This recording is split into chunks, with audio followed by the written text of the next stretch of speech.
কখনো কলকাতা দখলের হুমকি, আবার কখনো চিকেন নেক কেটে ফেলার হুঁশিয়ারি। আর সেই বাংলাদেশের সীমান্ত দখল আরাকান আর্মির। বাংলাদেশ মায়ানমার সীমান্ত দখল নিয়েছে আরাকান আর্মি, দাবি সে দেশের স্বরাষ্ট্র উপদেষ্টার।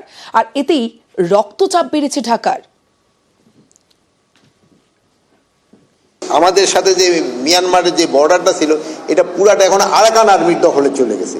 এই লাস্টের যে মংডু এটা ছিল, ওইটাও কিন্তু আরাকান আর্মির দখলে চলে গেছে। এখন যে আমাদের বিজিবির যে তাদের সাথে যে বর্ডারে যে একটা কথাবার্তা বলা, এটাও কিন্তু ওইরকম তাদের সাথে কোনো জায়গা নাই। এই জন্য আমাদের তাদের সাথে কথা বলতে হলে এখন কোনো শিপে গিয়া হয়তো কথা বলতে হয়তো আনঅফিসিয়ালি। একদিকে রোহিঙ্গা অনুপ্রবেশের আশঙ্কা, আর তার সঙ্গে নাকের ডগায় আরাকান আর্মি। রক্তচাপ বাড়ছে ঢাকার। অস্থির বাংলাদেশ, ঘরে বাইরে চাপের মুখে ইউনূস সরকার।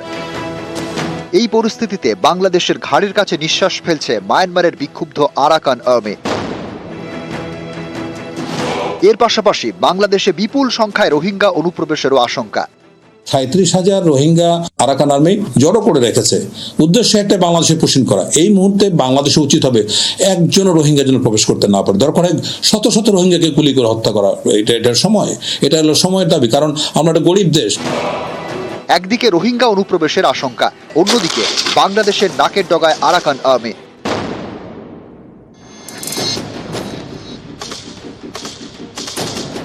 মায়ানমার সরকারের বিরুদ্ধে লড়াই করা সশস্ত্র বিদ্রোহী গোষ্ঠী আরাকান আর্মি, যারা ব্রাদারহুড অ্যালায়েন্সের সদস্য। এই গোষ্ঠীর বিদ্রোহের জেরে কয়েক বছর ধরে রাখাইন ছাড়ছেন রোহিঙ্গারা। আরাকান আর্মির দাবি, বাংলাদেশের সীমান্ত লাগোয়া মায়ানমারের মংডু শহর তাদের নিয়ন্ত্রণে।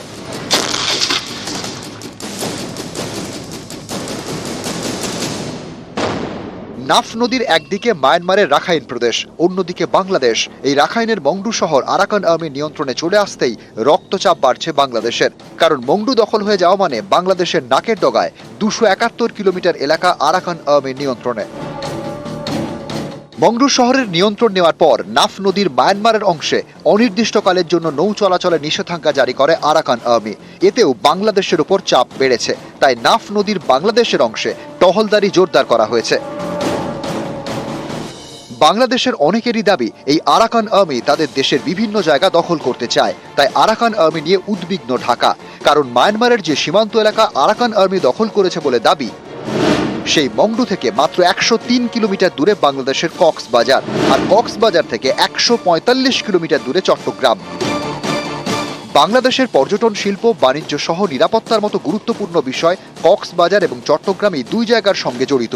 ইতিমধ্যেই কক্সবাজারের অনেক জায়গায় রোহিঙ্গাদের বসতি গড়ে উঠেছে। এর ফলে পর্যটনে প্রভাব পড়েছে। ফের রোহিঙ্গা অনুপ্রবেশে বাংলাদেশের উপর আরও চাপ বাড়তে পারে বলে আশঙ্কা। 37,000 রোহিঙ্গা আরাকান আর্মি জড়ো করে রেখেছে, উদ্দেশ্য একটা বাংলাদেশে পুষিন করা। এই মুহূর্তে বাংলাদেশে উচিত হবে একজনও রোহিঙ্গা যেন প্রবেশ করতে না পারে। দরকার হয় শত শত রোহিঙ্গাকে গুলি করে হত্যা করা। এটার সময়, এটা হলো সময়ের দাবি, কারণ আমরা একটা গরিব দেশ। নিউজ 18 বাংলা। বাংলাদেশের নাকের ডগায় আরাকান আর্মি, যারা নিজেদের দেশের সীমান্ত রক্ষা করতে পারছে না, তারা আবার ভারতকে হুমকি দিচ্ছে। বারবার হুমকি বাংলাদেশের জঙ্গি নেতার। সুর চড়ালো আনসারউল্লাহ বাংলা টিমের প্রধান। সম্প্রতি এই আনসারউল্লাহ বাংলা টিমের 8 জঙ্গিকে ভারতের 3 রাজ্য থেকে গ্রেফতার করা হয়।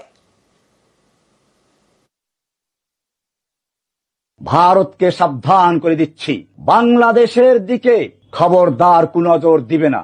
এদিকে যদি চোখ তুলে তাকাও, সে চোখ উপড়ে ফেলা হবে। এদিকে যদি পা বাড়াও, সে পা ভেঙে দেওয়া হবে। এদিকে হাত বাড়াও, হাত কেটে নেওয়া হবে। Do not underestimate India. যখন কোন নিশানের উপর কিছু করতে যায়, তার অনেক কিছু বাধা আসে। সেই জন্যই ভারত দেখছে ঠিক এক সময় 1 মিনিটে বাবার খেলা শেষ হয়ে যাবে। চায়না তাকাক আর পাকিস্তান তাকাক আর বাংলাদেশের এখন যারা এসছে তাকাক, তাদের চোখ উপড়ে ফেলে দেওয়া হবে। বাংলাদেশে বিদ্বেষের বিষ, অবসরপ্রাপ্ত সেনাকর্তা থেকে জঙ্গি নেতা, হুমকির আর শেষ নেই। একের পর এক হাস্যকর হুমকি। আমরা চায়নাকে বলে দেব, চিকেন নেক বন্ধ করে দাও। 7 সিস্টারকে স্বাধীনতার আন্দোলনে ঝাঁপিয়ে পড়তে বলো। কাশ্মীরকে বলবো তোমরা স্বাধীনতার জন্য তৈরি হও। पाकिस्तान अफगानिस्तान से मैं कहता हूँ कश्मीर के आजादी के लिए काम करो। খালিস্তিনি সেই শিখদেরকে বলবো তোমাদের সময় এসেছে, এখনই তোমরা স্বাধীনতার ডাক দাও। আমাদেরকে ছেড়ে দিক, ওই লোকগুলোকে পিছে মেরে দেবো। আমরা যে ভারতবর্ষে যারা সন্ত্রাস করে যারা চোখ তুলে তাকাবে, চোখটা আমরা তুলে নেব। ভারতকে সাবধান করে দিচ্ছি, বাংলাদেশের দিকে খবরদার কুনজর দিবে না। এদিকে যদি চোখ তুলে তাকাও সে চোখ উপড়ে ফেলা হবে, এদিকে যদি পা বাড়াও সে পা ভেঙে দেওয়া হবে, এদিকে হাত বাড়াও হাত কেটে নেওয়া হবে। জসিমউদ্দিন রহমানিকে নিয়ে বাড়াবাড়ি করো না। জসিমউদ্দিন রহমানি বাংলাদেশে জঙ্গি সংগঠন আনসারুল্লাহ বাংলা টিমের প্রধান। সম্প্রতি ভারতে 3 রাজ্য থেকে এই জঙ্গি দলের 8 জনকে গ্রেপ্তার করে অসম পুলিশ। পশ্চিমবঙ্গ থেকে 2 জন, অসম থেকে 5 জন এবং কেরল থেকে 1 জন। কেরল থেকে ধৃত এটিবি জঙ্গি মোহাম্মদ শাহ রানি ওরফে সাব শেখ। সে বাংলাদেশের রাজশাহী বাসিন্দা। আনসারুল্লাহ বাংলা টিমের প্রধান জসিমউদ্দিন রহমানের নির্দেশেই সে ভারতে ঢোকে। রহমানি দীর্ঘদিন জেলে ছিল। গত অগস্টে বাংলাদেশে পালাবদলের পরই ছাড়া পেয়ে যায়। তারপরই শুরু হয়েছে ভারত বিরোধী কার্যকলাপ। আমরা চায়নাকে বলে দেব চিকেন নেক বন্ধ করে দাও, 7 সিস্টারকে স্বাধীনতার আন্দোলনে ঝাঁপিয়ে পড়তে বলো। বাংলাদেশের একাধিক নেতার গলায় বারবার শোনা যাচ্ছে চিকেন স্নেক নিয়ে হুঙ্কার। ওরা আমাদের দিকে দৃষ্টি দিবে, আমরা চিকেন নেক কেটে 7 সিস্টার আলাদা করে দিব। সরকার সিদ্ধান্ত নিছে, কাজ শুরু করতেছে। আমি বলে দিচ্ছি ভারতকে যে ট্রেনিং আমরা নিয়েছি, আমাদের ট্রেনিং আমাদের দক্ষতা ভারতের চেয়ে অনেক বেশি। আমরা যদি একবার সাহস করে আমার দেশকে যুদ্ধ করবে, আমরা বলে দিচ্ছি 4 দিনের মধ্যে আমরা কলকাতা দখল করে নেব।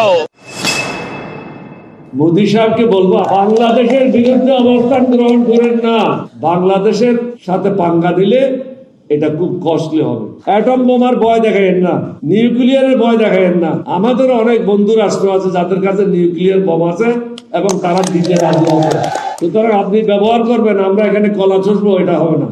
এখান থেকেও নিউক্লিয়ার বোম লঞ্চ করা হবে।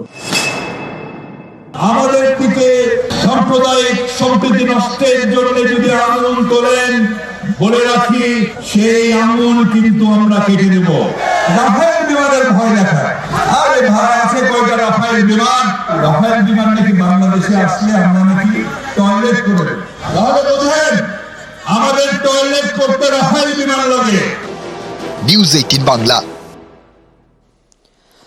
বারবার সুর চড়াচ্ছে আনসারুল্লাহ বাংলা টিমের প্রধান, আর এই বাংলায় ধৃত এই আনসারুল্লাহ বাংলা 2 সদস্য। আর আনসারুল্লাহ বাংলা সদস্যের নথিতে এবার নজর, কাদের হাত ধরে? সাব শেখের নথি। কারণ গতকাল আপনাদের নিউজ 18 বাংলায় দেখেছিলাম সাব শেখ বাংলাদেশের বাসিন্দা, কিন্তু তার আধার কার্ড রয়েছে আমাদের ভারতের। কার হাত ধরে এই নথি পেল? সাব শেখের আধার ভোটার কার্ডে নজর এসটিএফ এর। বহরমপুর থেকে পাসপোর্ট সাব শেখের। ভুয়ো নথি দিয়ে পাসপোর্ট তৈরি আব্বাস ও মিনারুলের সাহায্যে পাসপোর্ট। ভুয়ো নথিতে পাসপোর্টের তথ্য এসটিএফ এর হাতে।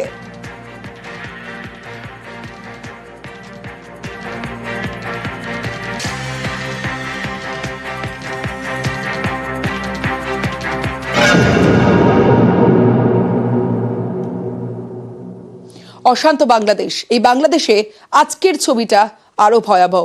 মুক্তিযোদ্ধা তার গলায় মালা, স্বাধীনতার জন্য জীবন বাজি দিয়ে লড়েছেন, এখন বৃদ্ধ। আর সেই বৃদ্ধ মুক্তিযোদ্ধাকে জুতোর মালা পরালো জামাতের লোকজন। বাংলাদেশের কুমিল্লায় এই ছবি, আর ঢাকায় আরেক কাণ্ড। সেখানে সংখ্যালঘু অধ্যাপককে পদত্যাগ করতে বাধ্য করা হয়েছে বলে অভিযোগ। এসবের পরেও মোহাম্মদ ইউনূসের কি কিছুই চোখে পড়ছে না? তাই কি তিনি এখনো দাবি করছেন বাংলাদেশে চরমপন্থার কোনো জায়গা নেই?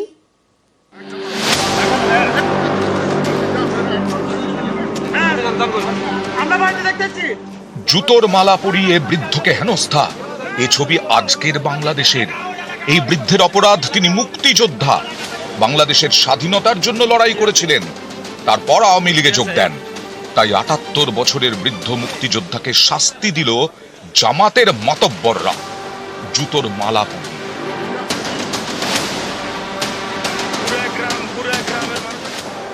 অনেকেই বলছেন ৭১-এর মুক্তিযুদ্ধের সময় অনেক রাজাকার ছিল যারা পাকিস্তানকে সমর্থন করত, তাদের উত্তরসূরিরা আজও আছে পদ্মা পাড়ে, আজও তারা পাকিস্তানের পক্ষে, মুক্তিযোদ্ধাদের বিরুদ্ধে। মুক্তিযুদ্ধের সময় পাক সেনাদের নিশানায় ছিলেন সেখানকার সংখ্যালঘু এবং বুদ্ধিজীবীরা। অনেককে খুন করা হয়। পালাবদলের পর আবারও বাংলাদেশে নিশানায় সংখ্যালঘুরা।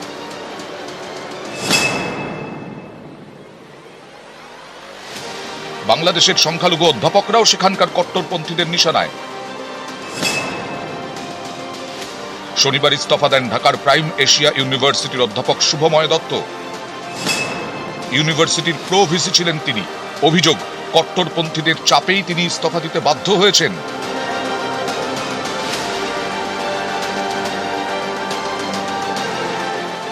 সম্প্রতি বাংলাদেশের নাটোর এক পুরোহিতকে খুন করা হয়। মন্দিরের মধ্যেই হাত পা বাঁধা অবস্থায় তাঁর রক্তাক্ত দেহ উদ্ধার হয়। অভিযোগ, মন্দিরে লুটপাট করার পর পুরোহিতকে খুন করা হয়। গত মাসে বাংলাদেশে ইসকনের সন্ন্যাসী চিন্ময় কৃষ্ণ দাসকে গ্রেপ্তার করা হয়। তারপর থেকে সে দেশে বারবার আক্রান্ত সংখ্যালঘুরা। এত কিছুর পরেও বাংলাদেশি তদারকি সরকারের প্রধান উপদেষ্টার কিছুই চোখে পড়ে না। Islamic extremism coming back in Bangladesh. Tell us what your take is on that. How can you reassure people that that problem won't return? I can assure you that's not taking place at all. These are very enthusiastic young people. They are very neutral about their religion. They want to create a new Bangladesh. Young people can change the whole world. It's not about changing one country or the other country. What Bangladesh has done is one example how powerful this young generation is. ওইখান থেকে সে ষড়যন্ত্র করতেছে, চক্রান্ত করতেছে। আমরা নাকি তাদের উপরে এই দেশে নাকি অত্যাচার হচ্ছে, আর ওই অতি হুমরা যা কহাছে এমরা আমার বিভ্রান্ত করেছে, আমাদেরকে বিপদে ফেলার চেষ্টা করতেছে। সংখ্যালঘুরা বারবার আক্রান্ত, তা সত্ত্বেও ইউনিসের কিছুই চোখে পড়ছে না, আর বিএনপি দেখছে ষড়যন্ত্র। কিন্তু আসলে ঘটনা যে কি তা সংসদেই প্রকাশ করা হয়েছে। গত শুক্রবার লোকসভায় বিদেশ মন্ত্রক জানায় 2023-এ বাংলাদেশে সংখ্যালঘুদের উপর হামলার ঘটনা ছিল 302, 2024-এ সেটা 1 লাফে বেড়ে 2200, আর পাকিস্তানে এই সংখ্যা 112। অর্থাৎ সংখ্যালঘু নির্যাতনে পাকিস্তানকেও অনেকটা পেছনে ফেলে দিয়েছে বাংলাদেশ। সেখানে এবার মুক্তিযোদ্ধারাও রেহাই পাচ্ছেন না। যিনি জীবন বাজি দিয়ে লড়েছেন, স্বাধীনতার আলো ফুটিয়েছেন, সেই মুক্তিযোদ্ধাকে পরানো হলো জুতোর মালা।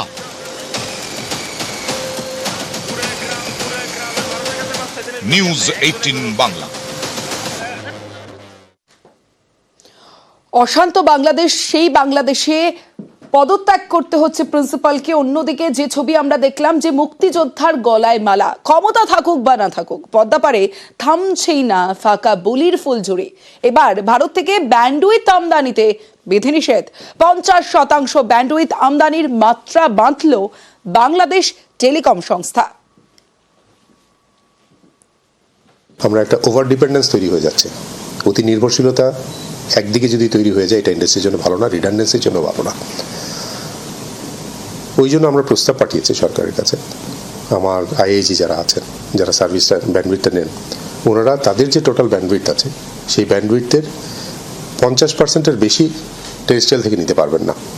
সো বাকি 50% তাদেরকে এদিক থেকে নিতে হবে, সাবমেরিন মাধ্যমের কাছ থেকে নিতে হবে। গত আগস্ট মাসে প্রধানমন্ত্রীর পদ থেকে ইস্তফা এবং তারপরে বাংলাদেশ ছাড়েন শেখ হাসিনা। তারপর থেকেই ভারতে রয়েছেন শেখ হাসিনা। এবার হাসিনাকে ফেরত চায় ঢাকা। ভারত সরকারকে চিঠি ইউনূস সরকারের। শেখ হাসিনাকে ফেরত চেয়ে দিল্লিকে চিঠি, চিঠি বাংলাদেশের স্বরাষ্ট্র উপদেষ্টার। হাসিনাকে বাংলাদেশ ফেরত পাঠাতে অনুরোধ।